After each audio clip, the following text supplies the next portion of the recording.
தேவன் உங்களுக்காக யுத்தம் பண்ணுகிறார் என்று யோசுவா புத்தகம் சொல்கிறது. இந்த விசுவாசமானது இந்த உலகத்தில் நாம் வெற்றியுள்ள வாழ்க்கை வாழ்வதற்கு உதவுகிறது. லௌகீக வாழ்க்கையாக இருந்தாலும் சரி, ஆவிக்குரிய வாழ்க்கையாக இருந்தாலும் சரி, இந்த விசுவாசம் மிகவும் அவசியமாக இருக்கிறது. கானானை பிடிப்பதற்கு தேவன் உதவினார் என்கிற கருத்து யோசுவா புத்தகம் முழுவதும் வருகிறது. புத்தகத்தை எழுதினவர் சொல்கிறார், யோசுவா சொல்கிறார், ராகாப் சொல்கிறார், ஒற்றர்கள் சொல்கிறார்கள், மக்கள் சொல்கிறார்கள், தேவன் தாமேயும் அதை சொல்லியிருக்கிறார். பல பட்டணங்களில் எல்லோரும் கொல்லப்பட்டார்கள். தேவன் கிருபையுள்ளவர் என்றால் ஏன் இந்த படுகொலைகள் என்று அநேகர் கேள்வி கேட்கிறார்கள். அதற்கான பதிலையும் நாம் பார்ப்பதற்கு முயற்சி செய்வோம். ஜெபம் பண்ணுவோம். உனக்கு விரோதமாக யுத்தம் பண்ணுகிறவர்கள் உன்னை மேற்கொள்ள மாட்டார்கள். உன்னை ரட்சிக்கும்படி நான் உன்னுடைய இருக்கிறேன் என்று சொல்லியிருக்கிறேங்கள் ஆண்டவரே. இந்த உலகத்தில் நாங்கள் எவரையும் எதிரியாக பார்க்காமல் உம்முடைய சமூகத்தில் அவர்களை விட்டுவிட்டு நாங்கள் சமாதானமாக வாழ்வதற்கு எங்களுக்கு உதவி செய்யும். உம்முடைய அன்பை எங்களுடைய உள்ளத்தில் ஊற்றும். அந்த அன்பை எல்லா விதங்களிலும் வெளிப்படுத்துவதற்கு எங்களுக்கு உதவி செய்யும். எங்கள் அருமைநாதர் இயேசு நாமத்தில் வேண்டுகிறோம் பரமபிதாவே, ஆமென். ஒரு கேள்வியோடு இன்றைக்கு துவங்குவோம். 50,000 கோடி உயிர்களை ஒருவர் கொலை செய்தால் அவரை என்னவென்று சொல்வீர்கள்? 50,000 உயிர்கள், 1-2 அல்ல. நாம் அனைவருமே அது போன்ற செயலை செய்து கொண்டுதான் இருக்கிறோம். நுண்கிருமிகளினாலே நமக்கு வியாதி வரும்போது அந்த கிருமிகள் கிட்டத்தட்ட 50,000 கோடி நம்முடைய உடலிலே தோன்றுவதாக சொல்கிறார்கள். நாம் மருத்துவரை பார்க்கிறோம், அவர் மருந்து எழுதி தருகிறார். அந்த மருந்தை சாப்பிடும்போது இந்த 50,000 கோடி உயிர்களும் கொல்லப்படுகின்றன. சிறு உயிர்களுக்கும் தீங்கு செய்யக்கூடாது என்று நினைக்கிற சமணர்களும் தங்களுக்கு வியாதி வரும்போது இந்த உயிர்களை கொலை செய்யத்தான் செய்கிறார்கள். அப்பொழுது ஏன் இப்படி செய்கிறோம், ஐயோ பாவம் என்றெல்லாம் நாம் விட்டு விடுவதில்லை. இந்த கருத்தை நம்முடைய மனதில் வைத்துக்கொண்டு நாம் இந்த பாடத்தை படிக்க வேண்டும். இந்த உயிர்கள் நமக்கு நன்மை செய்யக்கூடியவைகளாக இருந்தால் அவற்றை நாம் விட்டு வைத்து விடுவோம். நம்மையே அழிப்பதற்கு அது ஆயத்தமாக இருந்தால் அவற்றை நாம் அழிக்கத்தானே செய்கிறோம். கானானியர் அனைவரையும் அழிக்குமாறு தேவன் சொன்னது நியாயமா என்கிற கேள்வியை பலரும் எழுப்புகிறார்கள். கானானியரின் அக்கிரமம் எவ்வளவு பெரியதாக இருந்தது என்பதை நாம் யோசித்து பார்க்க வேண்டும். அவற்றை பற்றி பேசும்போது, இவைகளில் ஒன்றினாலும் உங்களை தீட்டுப்படுத்தாதிருங்கள், நான் உங்கள் முன்னின்று துரத்து விடுகிற ஜாதிகள் இவைகள் எல்லாவற்றினாலும் தங்களை தீட்டுப்படுத்தி இருக்கிறார்கள், தேசமும் தீட்டுப்பட்டு இருக்கிறது என்று தேவன் சொல்கிறார். இவைகள் என்று சொல்கிறாரே, அவைகள் என்ன? சிலவற்றை பார்ப்போம். மனிதர்கள் தங்களை போன்ற தேவர்களை உருவாக்கினார்கள். அந்த தேவர்களுக்கு பின்னால் பிசாசுகளும் செயல்பட்டன. அந்த தேவர்களின் பாலுறவு செயலை தங்கள் பாலுறவு நடத்தையுடன் சம்பந்தப்படுத்தி பார்த்தார்கள். அந்த தேவர்களும் தேவதைகளும் பாலுறவில் ஈடுபட தூண்டுவதற்கு பாலுறவு சடங்குகளை நடத்தினார்கள். அதனால் தங்கள் மார்க்க நடவடிக்கைகளின் ஒரு பகுதியாக ஆண்களும் பெண்களும் வேசித்தனத்தில் ஈடுபடுகிற புனித விபச்சார நிகழ்ச்சி உருவாக ஏதுவானது. எவ்வளவு மோசமாக நடந்திருக்கிறார்கள் என்று பாருங்கள். குடும்ப உறவிலே இதனாலே ஏகப்பட்ட குழப்பங்கள் ஏற்பட்டிருந்தன. ஒழுக்கக்கேடான ஆண் பெண் உறவுகள் ஏற்பட்டதாக சொல்லப்படுகிறது. ஓரின சேர்க்கை இருந்ததாக சொல்லப்படுகிறது. மிருகங்களோடு உறவு கொண்டதாக சொல்லப்படுகிறது. பணத்திற்காக பெண்கள் மாத்திரமல்ல, ஆண்களும் உறவு கொண்டதை பற்றி பேசுகிறது. தேவதாசிகள் இருந்தார்கள். இப்படிப்பட்ட உறவுகள் நீடித்தால் குடும்ப வாழ்க்கை என்ன ஆகும் என்பதை யோசித்து பாருங்கள். கானானிய மதத்தில் வேறு பல அருவருப்புகள் காணப்பட்டதாகவும் உபாகமத்தில் வாசிக்கிறோம். குறி சொல்லுதல், நாள் பார்த்தல், அஞ்சனம் பார்த்தல், சூனியம், மந்திரவாதம், சன்னதம், மாயவித்தை, செத்தவரிடத்தில் குறி கேட்டல் போன்ற அருவருப்புகளும் காணப்பட்டன. இவற்றில் என்ன இருக்கிறது என்று ஒருவேளை நாம் யோசிக்கலாம். ஆனால் தேவன் இவை அனைத்தையும் அருவருப்பு என்று சொல்கிறார். ஏனெனில் இவை மனித உறவுகளை அழிக்கின்றன. மனித உறவுகள் அழிக்கப்படும் போது தேவனுடைய மனதும் இதனாலே புண்படுகிறது. எப்படியெல்லாம் மனித உறவுகள் பாதிக்கப்பட்டன என்பதை நாம் பார்க்க வேண்டும். இந்த செயல்பாடுகளுக்கு பின்னால் பேய்களின் தாக்குதல்கள் இருந்தன. பேய்கள் என்பது வேறு யாருமல்ல, விழுந்து போன தூதர்கள். மனிதர்கள் மத்தியிலே குழப்பங்களை உண்டாக்கி அவர்களை அழிப்பதுதானே இந்த பேய்களின் நோக்கம். சூனியம் போன்றவர்களை மக்கள் நம்பும்போது நம்பிக்கை செய்கிறது, சந்தேகம் உண்டாகிறது, பயம் உண்டாகிறது, சூழ்ச்சி உண்டாகிறது. எனவே மற்றவர் மேல் நமக்கு இருக்கிற அன்பு போய்விடுகிறது. சாபம், மந்திரம் போன்ற ஆவிக்குரிய தாக்குதல்கள் பற்றிய பயத்தில் மக்கள் வாழ ஆரம்பிக்கிறார்கள். நேர்மையான உறவுகள் இல்லாமல் போய்விடுகின்றன. தேவன் மேல் சார்ந்து வாழ்வதற்கு பதிலாக பேய்களையும் தீயவர்களையும் சார்ந்து வாழ ஆரம்பிப்பார்கள். அது எவ்வளவு குழப்பங்களை உண்டாக்கும் என்பதை யோசித்து பாருங்கள். அதிகார போட்டிகள் எழும்பும். மந்திரவாதத்தினால் மற்றவர்களை கட்டுப்படுத்த பார்ப்பார்கள். தாங்கள் என்ன செய்ய விரும்புகிறார்களோ அதை மற்றவர்கள் செய்வதற்காக பிசாசுகளை ஏவி விடுகிறார்கள். அது மற்றவர்களின் உடல்நலத்தை பாதிக்கிறது, உணர்ச்சிகளை பாதிக்கிறது. வழிமுறைகள் குழப்பமடைகின்றன. நீதியின் வழியில் இல்லாமல் ஆவிக்குரிய சூழ்ச்சியால் முடிவுகளை பெற முயற்சிக்கும் போது பொய்யும் வஞ்சகமும் சுரண்டலும் தலைவிரித்தாடுகின்றன. இது போன்ற தன்மைகள் நமக்கு இல்லாமல் இருக்க வேண்டும் என்றால் இந்த தீய வழிமுறைகளை நாம் பின்பற்றாமல் இருக்க வேண்டும். கானானியரிடத்திலே இது மிகவும் அதிகமாக காணப்பட்டது. வேறே பல கொலைகார அறிவிப்புகளும் அங்கே இருந்தன. கானானியர் வைத்தியவர்களை வணங்கி தங்கள் பிள்ளைகளை பிசாசுகளுக்கு பலியிட்டார்கள். விதமாக அவர்கள் குற்றமில்லா இரத்தத்தை சிந்தினார்கள் என்று நாம் வாசிக்கிறோம்.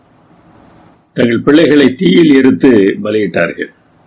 அவருடைய விக்கிரகங்கள் அருவருப்பானவை, ஏனெனில் அவற்றை சேவிக்கிறவர்கள் தங்கள் பிள்ளைகளை பிசாசுகளுக்கு பலியிடுவதற்கு தூண்டப்பட்டார்கள்.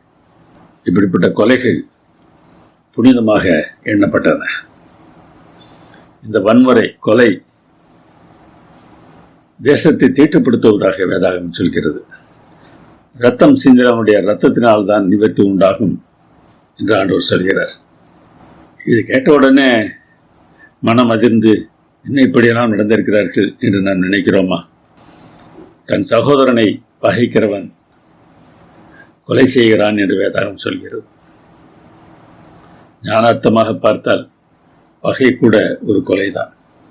இப்படிப்பட்ட கொலைகள், மற்றவர்களை கட்டுப்படுத்துவதற்காக எடுக்கிற முயற்சிகள், மற்றவர்களை அழிக்கத்தக்கதாக தீய செயல்களில் ஈடுபடுதல் போன்றவை நம்மிடத்தில் இருக்கும் என்றால் நமக்கும் அந்த கானானியர்களுக்கும் என்ன வித்தியாசம் இருக்கிறது?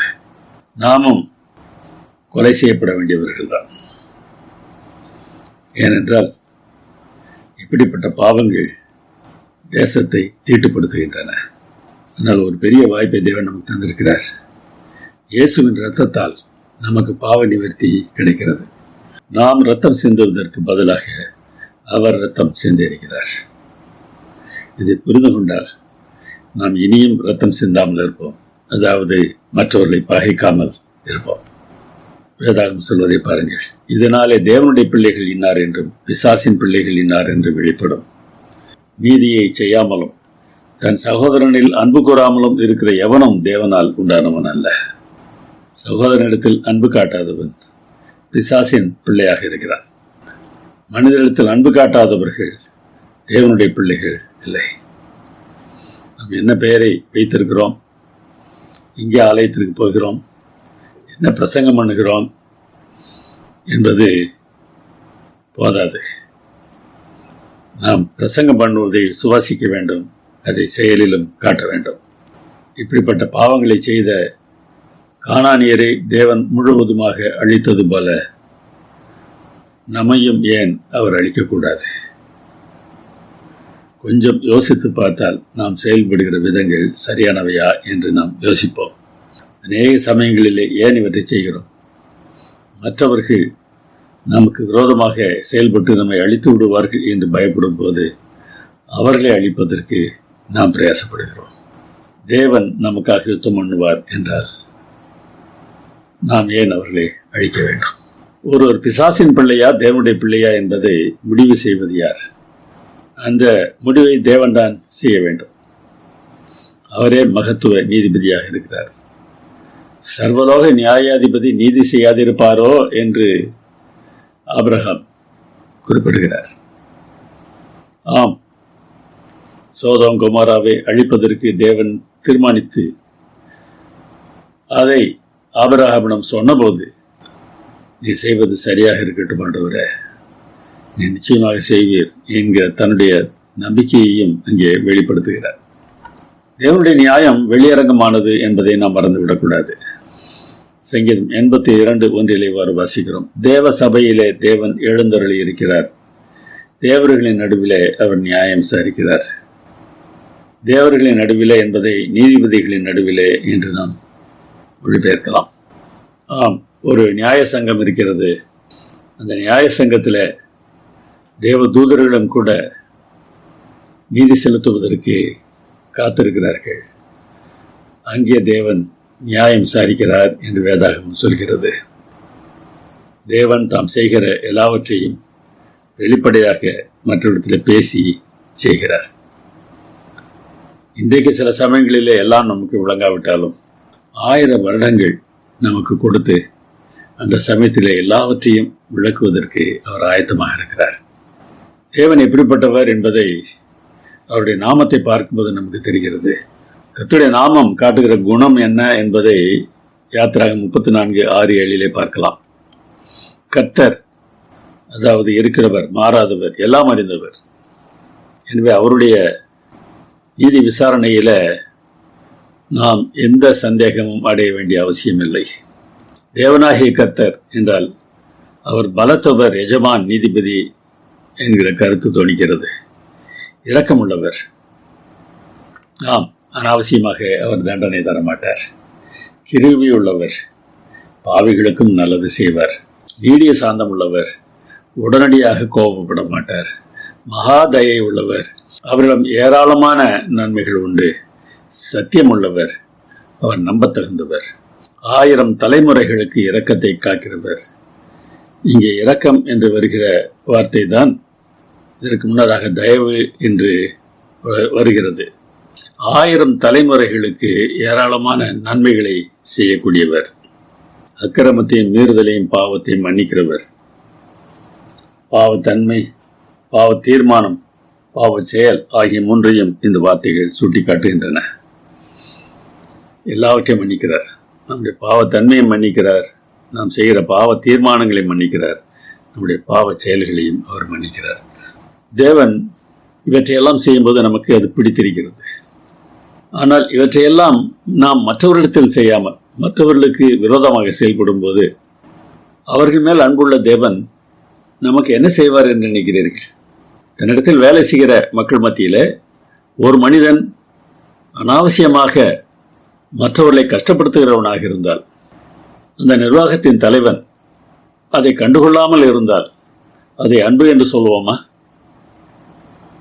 நிச்சயமாக சொல்ல மாட்டோம். ஆம், இவற்றையெல்லாம் நம்மிடத்தில் காட்டுவதற்கு ஆயத்தமாக இருக்கிற அந்த ஆண்டவர் வேறு என்னவும் செய்வார் என்பதை கர்த்தருடைய நாமம் நமக்கு சொல்கிறது.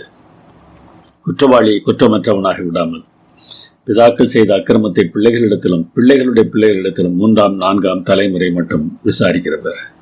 தேவன் இரக்கமுள்ளவர் தான், அதே சமயம் அவர் நியாயமுள்ளவராகவும் இருக்கிறார். அதனால்தான் பாவத்திற்கு தண்டனை கொடுத்துத்தான் ஆக வேண்டும் என்கிற சூழ்நிலையில திருந்த விரும்புகிறவர்களுக்காக அந்த தண்டனையை தானே தன்மேல் ஏற்றுக்கொண்டார். தேவன் எதேச்சையாக செயல்படுவதில்லை என்பதை வேதாகமத்தில் பல இடங்களிலே பார்க்கிறோம். ஆபிரகாமோடு தேவன் உடன்படிக்கை செய்த போது, இந்த தேசத்து மக்களை நான் இப்பொழுது அழிக்க முடியாது, ஏனென்றால் எமோரியருடைய அக்கிரமம் இன்னும் நிறைவாகவில்லை என்று சொல்கிறார். மெய்தேவனை ஏற்றுக்கொள்ளாமல் இருக்கிறவர்களை கூட உடனடியாக அவர் அழித்து விடுவதில்லை. அதனால்தான் இன்றைக்கு தேவனுக்கு சவால் விட்டு பேசுகிறவர்கள் அநேகர் உயிரோடு இருக்கிறார்கள்.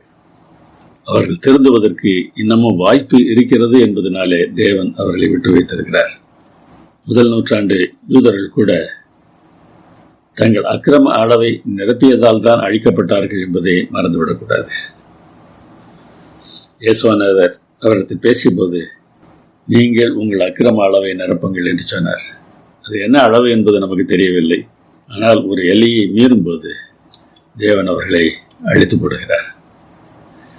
இந்த விசாரணையில அவர் பயன்படுத்துகிற குற்றச்சட்டம் என்ன தெரியுமா?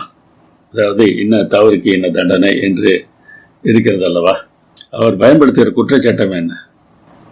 வேதாகமத்தில் தானே இஸ்ரவேலர் தங்கள் தேசத்தை நிர்வாகம் பண்ணும்போது எந்த விதத்திலே இந்த குற்றச்சட்டங்களை பயன்படுத்த வேண்டும் என்று அவர் சொல்லியிருக்கிறார். என்னென்ன குற்றங்களுக்கு என்னென்ன தண்டனை என்று சொல்லியிருக்கிறார். நிர்வாகம் சரியாக இருப்பதற்கு இந்த சட்டங்கள் எல்லாம் அவசியம்தான். அவரை அழிக்க வேண்டும் என்பது தேவனுடைய திட்டம் இல்லை. அவர்கள் செய்கிற செயல்களினாலே மற்றவர்களுக்கு பிரச்சனை இருக்கிறது என்பதுதான் இங்கே நாம் கவனிக்க வேண்டியது. இந்த விசாரணைக்கு ஆண்டவர் பயன்படுத்துகிற குற்றச்சட்டம் என்ன என்பதை யாக்கோபு 2:13 லூக்கா 6ஆம் அதிகாரம் 36-37 வசனங்களும் சொல்கின்றன. சுருக்கமாக சொல்கிறேன். இரக்கம் செய்யாதவனுக்கு இரக்கம் இல்லாத நியாய தீர்ப்பு கிடைக்கும். மற்றவர்களை தண்டித்துத்தான் ஆக வேண்டும் என்று சொல்கிறவர்களுக்கு தண்டனை கிடைக்கும். நியாய தீர்ப்புக்கு முன்பாக இரக்கம் மேன்மை பாராட்டும். இயேசுவானவர் சொன்னதை பாருங்கள். மற்றவர்களை குற்றவாளிகள் என்று தீர்க்காதிருங்கள், அப்பொழுது நீங்களும் குற்றவாளிகள் என்று தீர்க்கப்படாதிருப்பீர்கள். மற்றவர்களை ஆக்கினைக்குள்ளாக்கும்படி தீர்க்காதிருங்கள், அப்பொழுது நீங்களும் ஆக்கினைக்குள்ளாக தீர்க்கப்படாதிருப்பீர்கள். விடுதலை பண்ணுங்கள், அப்பொழுது நீங்களும் விடுதலை பண்ணப்படுவீர்கள். அப்படியானால் ஒரு நிர்வாகி தண்டனையை கொடுக்கக்கூடாதா? மிகவும் மிகவும் யோசித்து செயல்பட வேண்டிய சூழ்நிலை அது. தண்டனை கொடுப்பதற்கு முன்னராக அவர்கள் பேச வேண்டும், அவர்களுக்கு வாய்ப்பு கொடுக்க வேண்டும். திருந்துவதற்கு தருணம் கொடுத்தும் அவர்கள் திருந்தவில்லை என்றால், இப்படித்தான் செய்வேன் என்று முரட்டாட்டமாக பிடிவாதமாக இருப்பார்கள் என்றால் தண்டனை கொடுப்பது அவசியம்தான். அப்படி இல்லை என்றால் இரக்கம் காட்ட வேண்டும். அப்படி தண்டனை கொடுப்பதற்கு முன்னராக முழங்காலில் நின்று தேவனிடத்தில் கெஞ்சி கேட்பது மிகவும் அவசியமாக இருக்கிறது. நான் என்ன செய்ய வேண்டும் என்று கேட்டு அவர் என்ன சொல்கிறாரோ அதன்படி நடக்க வேண்டியது அவசியமாக இருக்கிறது. அப்படி இல்லை என்றால் இந்த குற்றச்சட்டம் தான் நமக்கு பயன்படுத்தப்படும். இந்த தேவன் எப்படிப்பட்டவர் தெரியுமா? சிறுமையானவனின் வழக்கையும் எளியவர்களின் நியாயத்தையும் விசாரிக்கிற தேவன். வசதி பெற்றவர்கள், வேண்டப்பட்டவர்கள், வசதியானவர்கள், பணக்காரர்கள், படித்தவர்கள், எனக்கு நண்பர்கள் என்றெல்லாம் ஆண்டவர் பார்ப்பது இல்லை. சிறுமையானவனாக இருந்தாலும் எளியவர்களாக இருந்தாலும் தேவன் அவர்களுக்காக செயல்படுவாராம். தம்முடைய பரிசுத்த வாசஸ்தலத்தில் இருக்கிற தேவன் திக்கற்ற பிள்ளைகளுக்கு தகப்பனும் விதவைகளுக்கு நியாயம் விசாரிக்கிறவருமாய் இருக்கிறார். ஆதரவற்ற நிலை இருக்கிறவர்களுக்கு தேவன் தம்முடைய நியாயத்தை வழங்குவார் என்பதில் எந்த சந்தேகமும் தேவையில்லை. குற்றமற்றவர்கள் அடையும் உபத்திரவம், ஒடுக்கப்பட்டவர்களின் வியாகுலம் போன்றவற்றை நிரந்தரமாக பொறுத்து கொள்ள முடியாத ஒரு தேவன் இருக்கிறார் என்பது சுவிசேஷத்தின் இன்றியமையாத ஒரு பகுதி தானே. கொஞ்ச காலம் பொறுத்திருக்கலாம். எதற்காக? உபத்திரவப்படுத்துகிறவர்கள், ஒடுக்குகிறவர்கள் திருந்த வேண்டும் என்பதற்காக ஆண்டவர் பொறுத்திருக்கலாம். ஆனால் நிரந்தரமாக அவர் பொறுத்து கொள்ள மாட்டார், செயல்படுவார். அப்பொழுது ஒடுக்குகிறவர்கள் நிச்சயமாக தண்டனை அடைவார். அக்கிரமக்காரர்களை தேவன் என்ன செய்வார்? துரத்துவாரா? அழிப்பாரா? பாவம் செய்கிற தேசங்களில் தேவன் என்ன செய்கிறார் என்பதை வேதாகம் சொல்கிறது. இந்த வேத ஆராய்ச்சியில சொல்லப்படுகிற கருத்துகளுக்கு ஆதாரமாக ஏராளமான வசன குறிப்புகள் கொடுக்கப்பட்டுள்ளன. அவற்றையெல்லாம் சொல்வதற்கோ வாசிப்பதற்கோ நமக்கு நேரமில்லை. அவுட்லைன் ஃபைல் என்ற ஒரு கோப்பு கொடுக்கப்பட்டிருக்கிறது. அதை டவுன்லோட் பண்ணுங்கள். சொல்லப்பட்டிருக்கிற வசன குறிப்புகளை எல்லாம் வேதாகமத்திலிருந்து வாசித்து பாருங்கள். அப்பொழுதுதான் இந்த தேவன் எப்படிப்பட்டவர் என்பதை நாம் புரிந்து கொள்ள முடியும். தேவன் அனாவசியமாக எவரையும் அழிப்பது இல்லை என்பதையும் நாம் புரிந்து கொள்ள முடியும். தேவன் முதலில் எச்சரிக்கிறார், நீடிய பொறுமையோடு காத்திருக்கிறார். தீர்க்கதரிசிகள் மூலமாக, அடையாளங்கள் மூலமாக, மனச்சாட்சி மூலமாக மக்களிடத்தில் பேசுகிறார். உதாரணமாக நினிவே மக்களுக்கு யோனா மூலம் எச்சரிக்கை கொடுத்தார். அவர்கள் திருந்தினார்கள். அப்பொழுது அவருடைய அழிவு ஒத்திவைக்கப்பட்டது. இரண்டாவதாக, சில சமயங்கள் ஆசீர்வாதங்களை குறைக்கிறார். அவர்களுக்கு தேவன் கொடுத்து வந்த பாதுகாப்பு, செழிப்பு, சமாதானம் அகற்றப்படுகின்றன. எலியாவின் நாட்களில் மழை இல்லாமல் போயிற்று, விளைச்சல் இல்லாமல் போயிற்று. நியாயாதிபதியின் புத்தகத்தை வாசித்து பார்த்தால் பல சமயங்களில் இஸ்ரவேலர்களை ஒடுக்குவதற்கு எதிரிகளுக்கு தேவன் அனுமதி கொடுத்தார். நோய்கள், வறட்சி, பஞ்சம், குழப்பம் போன்றவை அனுப்பப்படும் என்று உபாகமத்தில் தானே தேவன் எச்சரித்திருக்கிறார். ஆசீர்வாதம் இல்லாமல் போகும்போது நாம் யோசித்து பார்க்க வேண்டிய அவசியம் இருக்கிறது. தண்டனை நிறைவேற்ற பிற தேசங்களையும் அவர் பயன்படுத்துகிறார். வடராஜ்யமான இஸ்ரவேலை நியாயம் தீர்ப்பதற்கு அசிரியாவை பயன்படுத்தினார்.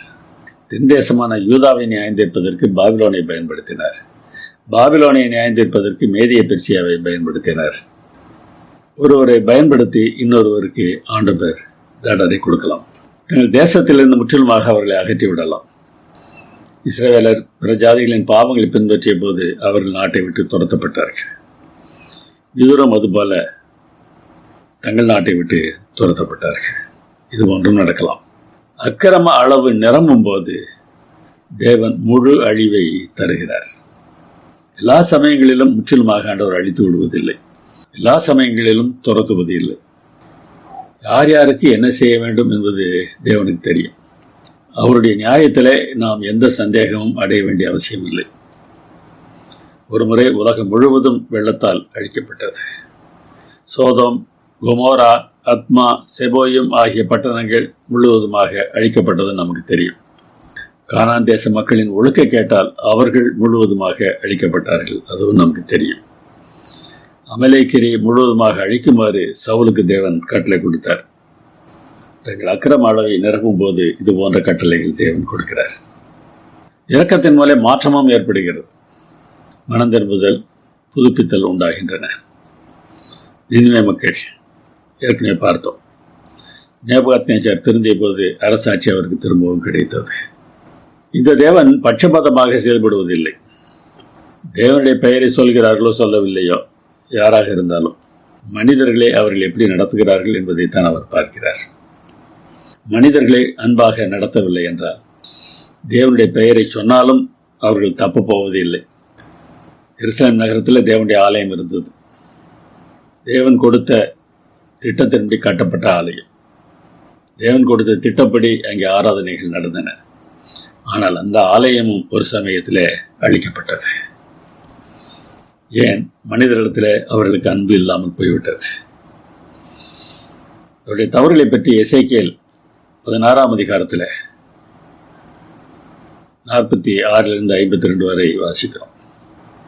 ஏற்கனவே அழிக்கப்பட்ட சமாரியாவையும் சோதமையும் விட மிகவும் கேடாக அது நடந்ததாம். கர்வம், அகந்தை இருந்ததாம். ஆகார திரட்சி, அதாவது பணத்திமிர் இருந்ததாம். நிர்விசாரமான சாங்கவாங்கம், அதாவது சோம்பேறித்தனம் இருந்ததாம். சிறுமையும் எளிமையுமானவர்களுக்கு அவர்கள் உதவவில்லை என்றும் நாம் பார்க்கிறோம். அவர்களை தங்களை தாங்களே உயர்த்தி கொண்டார்கள். மற்றவர்களை குற்றவாளிகள் என்று அவர்கள் தீர்த்தார்கள். ஆனால் இவர்களோ அவர்களை பார்க்கிலும் அருவருப்பாக நடந்தார்கள். இப்படிப்பட்ட பாவம் நம்மிடத்தில் இருக்கிறதா என்பதை யோசித்து பாருங்கள். நாம் செய்ய வேண்டிய கடமைகளை செய்யவில்லை என்றால் நாமும் அழிக்கப்படுவோம். துன்மார்க்கரை ஒடுக்குவதற்கு பல விதங்களிலே தேவன் செயல்படுகிறார்.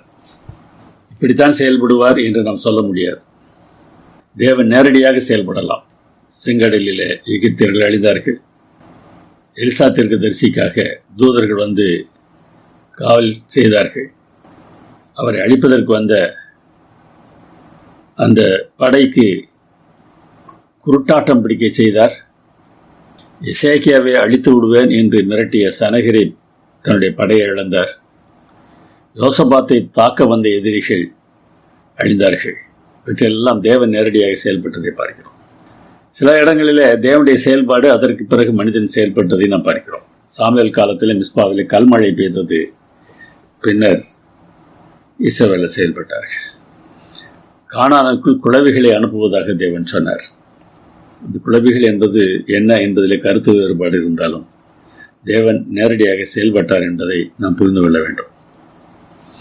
அதற்கு பிறகு இஸ்ரவேலர் சென்றார்கள். எரிகோ மதில் இடிந்து விழுந்தது. அதற்கு பிறகு இஸ்ரவேலர் அதை அழித்தார்கள். சில சமயங்களில் மனிதர் நேரடியாக தாக்குதல் நடத்தியும் இருக்கிறார்கள். லோத்துவையும் அவனை சேர்ந்தவர்களையும் 4 ராஜாக்கள் கைது செய்து கொண்டு போன போது ஆபிரகாம் தன்னிடத்தில் இருந்த சிறு படையை அழைத்து சென்று அவர்களை தாக்கியதாக வேதாந்தத்தில் வாசிக்கிறோம். இங்கே விசுவாச குறைச்சல் என்றெல்லாம் நான் நினைத்து விடக்கூடாது. தேவன் என்ன சொன்னாலும் அதை செய்துவிட வேண்டியதுதான். தேவன் என்ன சொல்கிறாரோ அதை செய்வதுதான் விசுவாசமே தவிர, நான் சும்மா இருந்து கொண்டு சோம்பேறித்தனமாக இருந்து கொண்டு நான் ஒன்றும் செயல்படாமல் எல்லாவற்றையும் ஆண்டவர் செய்யட்டும் என்று சொல்வது அல்ல விசுவாசம். செய் என்றால் செய்ய வேண்டும், செய்யாத என்றால் செய்யக்கூடாது. அதுதான் விசுவாசம். தாவீதின் யுத்தங்களை நாம் வேதாந்தத்தில் வாசித்திருக்கிறோம். நேரடி தாக்குதல் தான். இவையெல்லாம் தேவன் செயல்பட்ட விதங்கள் தான். எதற்காக தண்டனை கொடுப்பதற்கு தேவன் மனிதரை பயன்படுத்துகிறார்? இந்த கேள்விதான் கொஞ்சம் கஷ்டமான கேள்வி. அவரே நேரடியாக அழித்து விட்டு போகலாமே. இன்றைக்கும் கூட சில சமயங்களை மனிதரை பயன்படுத்தி தேவன் தண்டனை கொடுக்கத்தான் செய்கிறார். கிறிஸ்தவர்கள் என்று தங்களை அழைத்துக் கொள்ளுகிறவர்கள் அன்பு இல்லாமல் பதவிக்காகவும் பணத்துக்காகவும் சண்டை போட்டுக் கொண்டிருக்கிற காட்சியை தான் பார்க்கிறோம். அநேகருடைய ஊழியமே பணத்துக்கான ஊழியம்தான். அவர்களை அடக்குவதற்கு தேவன் வேற ஆட்சியை கொண்டு வரவில்லையா? ஆம், சில சமயங்களில் தேவன் தண்டனை கொடுப்பதற்கு மனிதரை பயன்படுத்தத்தான் செய்கிறார். ஆனால் தண்டனை கொடுக்கிறவர்கள் சரியான மனநிலையில் கொடுக்கவில்லை என்றால் தண்டனை கொடுக்கிறவர்களுக்கு ஆபத்து என்பதை அவர்கள் மறந்துவிடக்கூடாது. தண்டனை கொடு என்றால் தண்டனை கொடுத்து விட வேண்டும். அதில் தேவ திட்டத்தை அவர்கள் நிறைவேற்றுகிறார்கள். கர்த்தருடைய வேலையை அசதியாய் செய்கிறவன் சபிக்கப்பட்டவன் என்ற எரேமியா 48:10 வாசிக்கிறோம். இந்த வசனத்தின் ஒரு பகுதியை மாத்திரம்தான் முதலிலே பிரசங்கங்களில் நான் கேட்டிருக்கிறேன். ஆனால் எரேமியா புத்தகத்தை வாசித்த போது தான் தெரிந்தது, இங்கே கர்த்தருடைய வேலை என்று சொல்லப்பட்டது பிரசங்கம் பண்ணுவது இல்லை. கர்த்தருடைய வேலை என்பது கொலை செய்வது. வாசித்து பாருங்கள். தேச நிர்வாகம் சரியாக இருக்க வேண்டும் என்றால் நியாயம் செய்ய வேண்டியது அவசியம். அதை வாகம் 25 வாசிக்கிறோம். இன்னொன்றை அங்கே உணர்த்துகிறார். அவர்கள் செய்த அதே பாவத்தை நான் செய்தார், எனக்கும் அதே நிலைதான் என்பதை எனக்கு உணர்த்துவதற்கு தேவன் என்னை பயன்படுத்துகிறார். அப்படி என்றால் எப்படிப்பட்ட ஒரு மனநிலையோடு கூட அந்த தண்டனையை கொடுக்க வேண்டும் என்பதை யோசித்து பாருங்கள். இதை உணரவில்லை என்றால் அவருக்கு தண்டனை உண்டு. பாபிலோனியரை வைத்து ஆண்டவர் யூதருக்கு தண்டனை கொடுத்தார். ஆனால் பாபிலோனியர் அதை மனதில் வைக்காமல் தாங்கள் மிகவும் வல்லவர்கள் என்று திமிர் பிடித்து அலைந்த போது அவர்களுக்கும் அதே ஆக்கினை வந்தது என்று ஆபகு 1, 2 அதிகாரங்களிலே நாம் வாசிக்கிறோம்.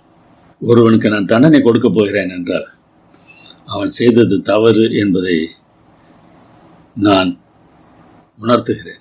அந்த தவற்றை நான் செய்யக்கூடாது என்பதும் எனக்கு உணர்த்தப்படுகிறது. ஆண்டவர் எப்படிப்பட்டவர் என்பதை எசேக்கியேல் 18 அதிகாரத்தில் வாசிக்கிறோம்.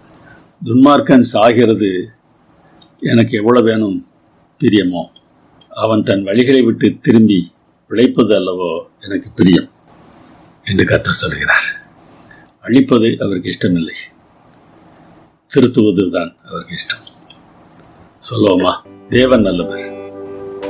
எல்லா காலங்களிலும் எல்லா சூழ்நிலைகளிலும் என்ன நேரிட்டாலும் தேவன் நல்லவர். நான் அதற்கு சாட்சி. நாம் அழியாமல் தப்புவதற்கு நாம் என்ன செய்ய வேண்டுமா? தெரிந்து கொள்கிற சுதந்திரத்தை நாம் சரியாக பயன்படுத்த வேண்டும். யோசுவா 7 அதிகாரத்தில் ஒரு சம்பவம் இருக்கிறது. எரிகோவை தாக்கிய போது அங்கே இருக்கிற சாபத்தீடானது எதையும் நீங்கள் எடுத்துக்கொள்ளாதீர்கள் என்று தேவன் எச்சரித்திருந்தார். அங்கே இருந்த பொருட்கள் சாபத்தீடானவை. அழியக்கூடியதை அழித்து விட வேண்டும், அழியக்கூடாததை தேவனுக்கு என்று பரிசுத்தப்படுத்தி சேர்த்து விட வேண்டும் என்று சொல்லியிருந்தார். அது ஏன் சாபத்தீடு என்று தமிழில் மொழிபெயர்த்திருக்கிறார்கள் தெரியுமா? அதை நாம் தொட்டால் அது நமக்கு சாபம். ஆகான் என்பவன் அப்படி செய்து விட்டான். அதனால தேவனுடைய கோபம் உண்டது என்று 1 வசனம் சொல்கிறது. அதற்கு பிறகு ஆயி என்கிற பட்டணத்தை தாக்கினார்கள். 2000 பேர் போனால் போதும் என்று ஒருத்தர்கள் வந்து சொன்னார்கள். யோசுவா என்ன செய்யவில்லை என்பதை நாம் யோசித்து பார்க்க வேண்டும். ஆண்டவரே, நான் யுத்தம் செய்யலாமா போகலாமா என்று ஜெபித்திருக்க வேண்டும். யோசுவா அதை செய்யவில்லை. பல சமயங்களில் நாமும் கூட அப்படித்தான் வந்து விடுகிறோம். 3000 பேர் போனார்கள், ஆனால் வெற்றி கிடைக்கவில்லை, தோற்று போனார்கள். இஸ்ரவேலரில் 36 பேர் கொல்லப்பட்டார்கள். தேவனிடத்தில் ஆலோசனை கேட்கிறது எவ்வளவு பெரிய தவறு என்று பார்த்தீர்களா? பிறகு ஜெபிக்கிறார். அப்படியாவது நாமும் செய்ய வேண்டும், ஜெபிக்க வேண்டும். என்ன செய்ய வேண்டும் என்று ஆண்டவர் சொன்னார். சீட்டு போட்டு ஆகானை கண்டுபிடித்தார்கள். அதற்கு பிறகு அவன் தன்னுடைய தவற்றை ஒத்துக்கொண்டான். அவனுடைய குடும்பத்திற்கும் அவன் செய்தது தெரியும் அல்லவா? கூடாரத்திற்குள்ளே குழி தோண்டி பொருட்களை புதைத்து வைத்தால் வீட்டில் உள்ளவர்கள் பார்க்காமலா இருந்திருப்பார்கள். ஆகானுக்கும் அவனுடைய குடும்பத்திற்கும் தண்டனை கிடைத்தது. கல்லெறிந்து கொலை செய்தார்கள். சாபத்தீடானதை நாம் நமக்கென்று எடுக்கிறோமா என்கிற கேள்வியை கேட்டு பாருங்கள். ஓய்வு நாள் பரிசுத்தம், அது தேவனுக்குரியது. தசமபாகம் பரிசுத்தம், அது தேவனுக்குரியது. இவற்றை நாம் எடுத்துக்கொண்டால் அது நமக்கு சாபமாக முடியும். தெரிந்து கொள்கிற வாய்ப்பு நமக்கு கொடுக்கப்பட்டிருக்கிறது. நாம் அதை சரியாக பயன்படுத்த வேண்டும். இந்த வாய்ப்பை மற்றவர்களுக்கும் கொடுக்குமாறு தேவன் சொல்லியிருக்கிறார். ஒரு பட்டணத்தின் யுத்தம் பண்ண நெருங்கும் போது அந்த பட்டணத்தாருக்கு சமாதானம் சொல்ல வேண்டுமா? அவர்களும் சமாதானம் என்று வாசலை திறந்தால் அவர்களோடு சமாதானமாக செல்ல வேண்டுமா? இது கானானிய பட்டணங்களுக்கு சொல்லப்படவில்லை, தூர தேசத்தில் இருக்கிற பட்டணங்களுக்கு சொல்லப்பட்டது. தெரிந்து கொள்கிற வாய்ப்பை எதிரிகளுக்கும் கொடுக்க வேண்டும். நமக்கும் தெரிந்து கொள்கிற வாய்ப்பை தேவன் தருகிறார். கள்ளத்தெருத்தரிசிகள் நம்மை ஏமாற்றுவதற்கு பார்க்கிறார்கள். அப்படி அவர்கள் பேசும்போது அவர்கள் ஒரு அடையாளத்தை காண்பித்து அவர் சொன்னபடி நடந்தாலும் கூட அவர்கள் சொல்லுகிறதை கேட்கக்கூடாது என்று வேதாகம் சொல்கிறது. இன்றைக்கு சென்னையில் தெருவுக்கு தெருவு ஜெபம் பண்ணி குறி சொல்லுகிற கிறிஸ்தவ குறிகாரர்கள் ஏராளமாக இருக்கிறார்கள். அப்படி குறி கேட்பதற்காக செல்லுகிற ஏமாளிகளும் நிறைய பேர் இருக்கிறார்கள். இதுபோன்று நடக்கும்போது ஆண்டவர் என்ன செய்கிறார் என்பதை உபாகமம் 13ஆம் அதிகாரத்தில் வாசிக்கிறோம். தேவனாகிய கர்த்தரிடத்தில் நீங்கள் உங்கள் முழு இருதயத்தோடும் உங்கள் முழு ஆத்மாவோடும் அன்பு கூறுகிறீர்களோ இல்லையோ என்று அறியும்படிக்கு உங்கள் தேவனாகிய கர்த்தர் உங்களை சோதிக்கிறார்.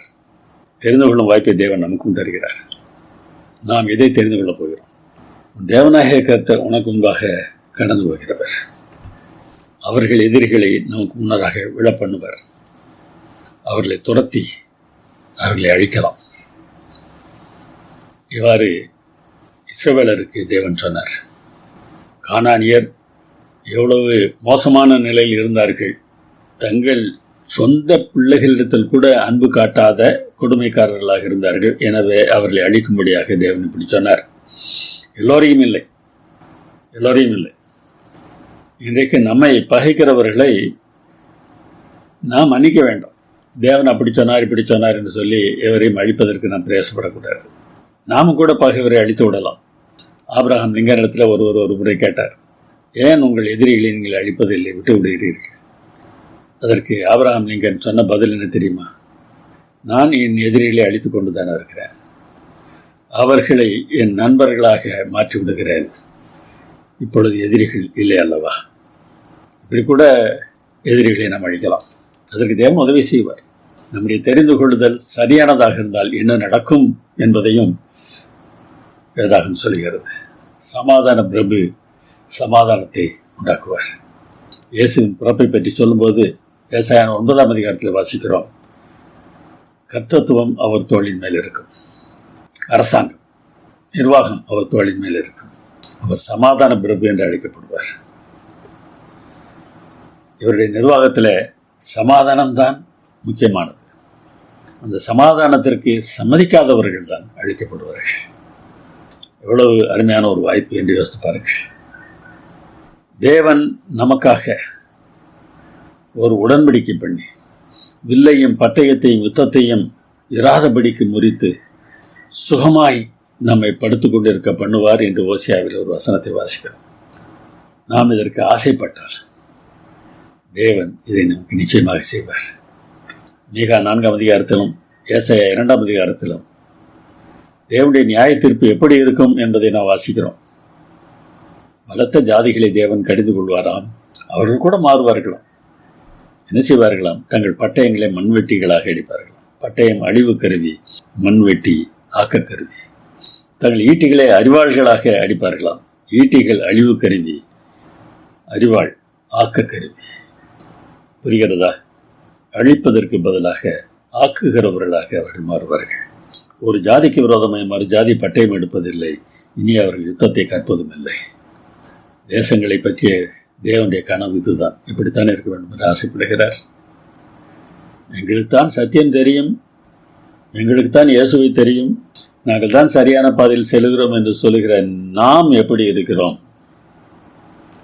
பட்டயத்தை தீட்டுகிறோமா? ஈட்டிகளை எரிகிறோமா? யோசித்து பார்க்க வேண்டும். தேவன் எப்படிப்பட்டவர்? அவர் ஏழைகளின் காவலர் என்று வேதம் சொல்கிறது. நீதியின்படி ஏழைகளை நியாயம் விசாரிப்பார்.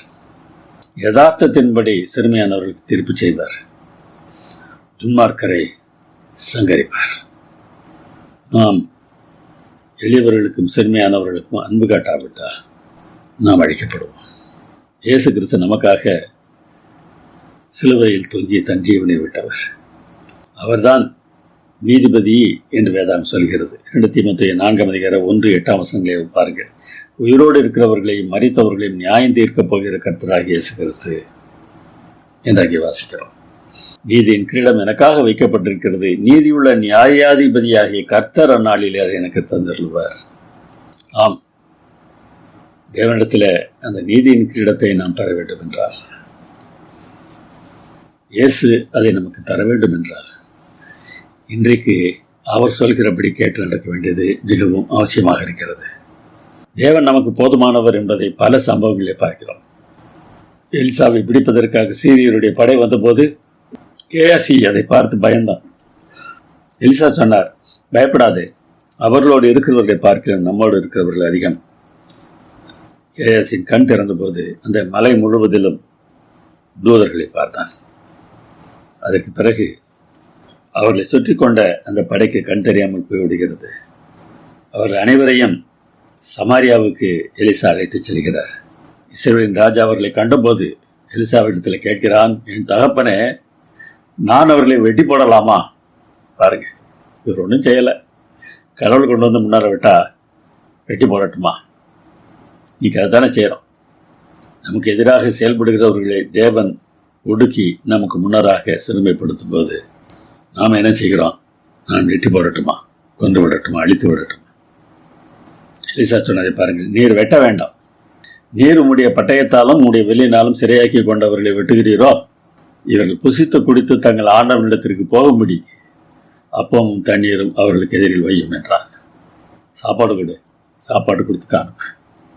வேதாம் என்ன சொல்கிறது தெரியுமா?